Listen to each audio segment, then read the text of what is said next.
Então, nós temos essa pergunta assim, nós vamos fazer a prática, nós vamos desenvolver certos hábitos positivos, por exemplo, desenvolver mais compaixão, por exemplo.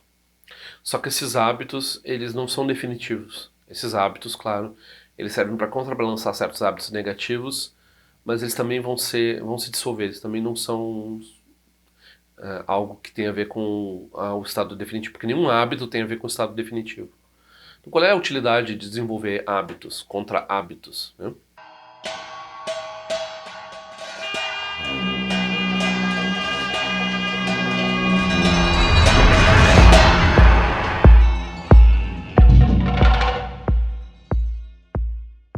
Então, só para avisar que o podcast está operando, eu vou botar os próximos episódios, já tem um episódio lá, vou botar os próximos episódios de acordo com os vídeos que estão saindo.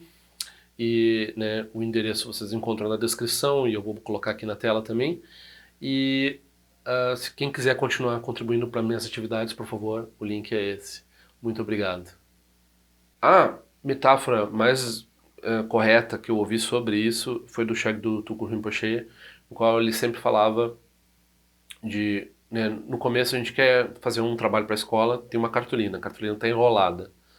Aí, se a gente quer desenhar, escrever em cima da cartolina, ela tá toda, né, ela não fica presa, né? Então a gente pode até usar uns adesivos assim meio que prender, mas ela vai ficar, tem aquela tensão dela assim, principalmente nas pontas, né, no qual ela não tá, ela tá querendo voltar ao seu estado enrolado, né? Depois a pessoa vai apresentar e fica aquela coisa meio torta lá em cima e tal.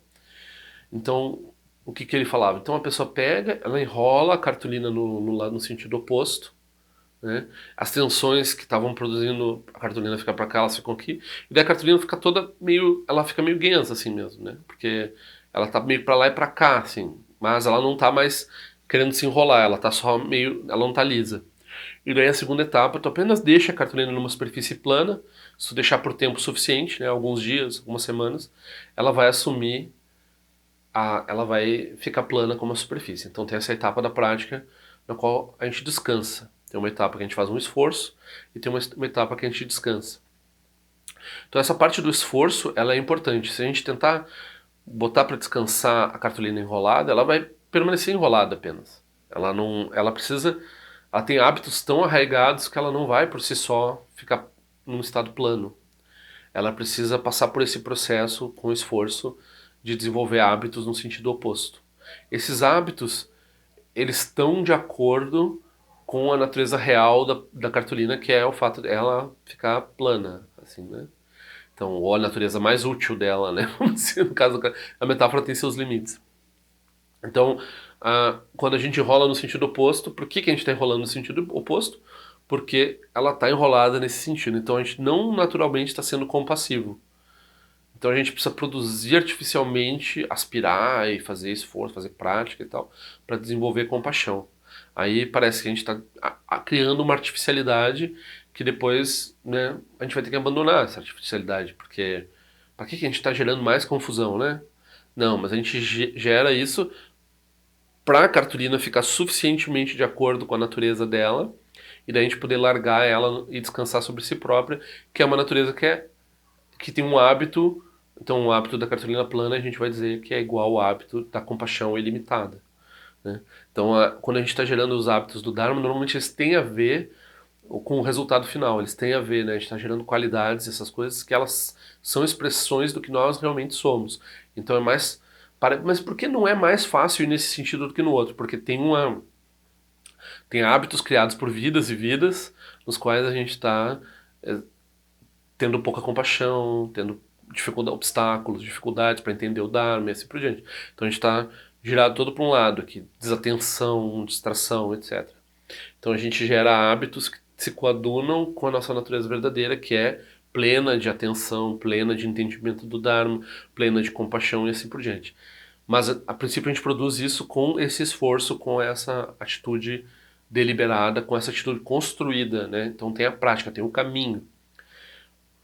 Quando, né, a gente passou por essas preliminares, então a gente pode de vez em quando tem que dar uma reamassadinha assim e tal, mas se a cartolina já está conseguindo ficar parada, daí a gente pode usar as práticas sem esforço, né? Então esse é o sentido assim de usar hábitos contra hábitos no caminho. Os hábitos do Dharma, eles todos têm uma vantagem que eles já se auto-reconhecem como se a pessoa ficar fixada na ideia de construção de um caminho, na ideia de construção de hábitos, ela não vai usufruir das qualidades naturais, que é o que realmente é o resultado, que é o que interessa realmente. Então aí a geração de hábitos no caminho vai se tornar um obstáculo. No entanto, as pessoas que falam muito sobre isso, elas exageram a necessidade de falar sobre isso, porque a maioria de nós está a vidas de distância dessa prática totalmente sem esforço. Então, todos os professores que eu conheci fazem esforço na sua prática, mesmo aqueles que outros grandes professores dizem, não, essa pessoa não precisa mais fazer esforço na prática, não precisa fazer prática com esforço. E eles, pelo menos para dar o exemplo para os alunos deles, eles se engajam em práticas com esforço, né? Então, é muito exagerado essa notícia de que não, já solve o caminho de uma vez, porque a gente já está muito perto, é muito fácil. Então, cuidado com essas afirmações.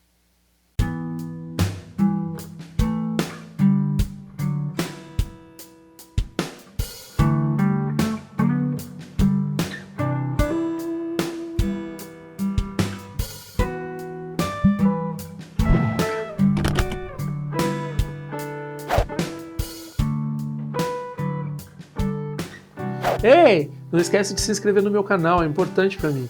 Clica na sinetinha para receber a notificação e se quiser se inscreve no meu boletim informativo de alguma forma que eu ando fazendo, o que eu ando pensando.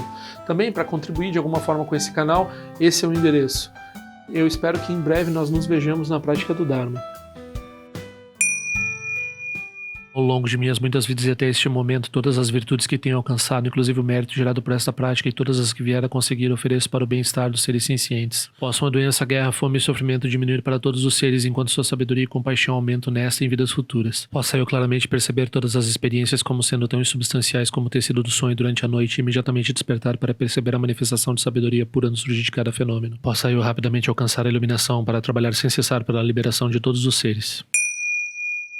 Nirawe Korajinga Sumpano Neoma Lundi Kwene Tirezi Wante Jinja Soeza Pekaja Produtin Jyote Om Sochi Jamen Champene Jirasawa Kunchatu Zio Zetai Bai Mediano Jutu Piamani Jogi Sasunda Tutin Jyote Chime Kwene Pema Sambao Sasura Jese no Pai Garjuan Shujuku Tupeku Kuse Destintes Indar Shinju Jigmetu Jutru Panangi Wachatungo Drupateno Muyeng Kupamalora Sanelundu Tileta Tutin Jyote Peme Jesum Pemeri Suche Pemetan Lati Kusizuruan Pemancho de Druma de Sojino Nibe Melunde do Jyote Penenjoene Chimpote Payuri Nebadan de Basipe Bundan Kuseja Senten Jyote Kusun Sanje Guru Rinpoche do Condado de Wajimbo Jabartia com seu tutor da Poça Sol, Depson Chinchilap do Sushi, não se engana, Bejeshiva, Dançam Palum de Drupachinchelo, Uma Rumba Guru Pema CD, Ken Locha, Som de Loche, Aliança Som, Papel, Trujo, Sung, Nanguada, Midral do Sungele, Show.